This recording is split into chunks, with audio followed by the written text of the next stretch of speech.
giờ guitar mới quên đàn lời ca, buông tiếng đàn tán tình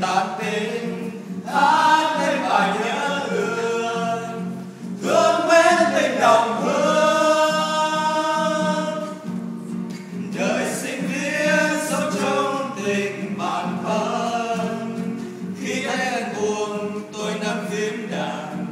tình tan cùng dắt nhau qua những ngày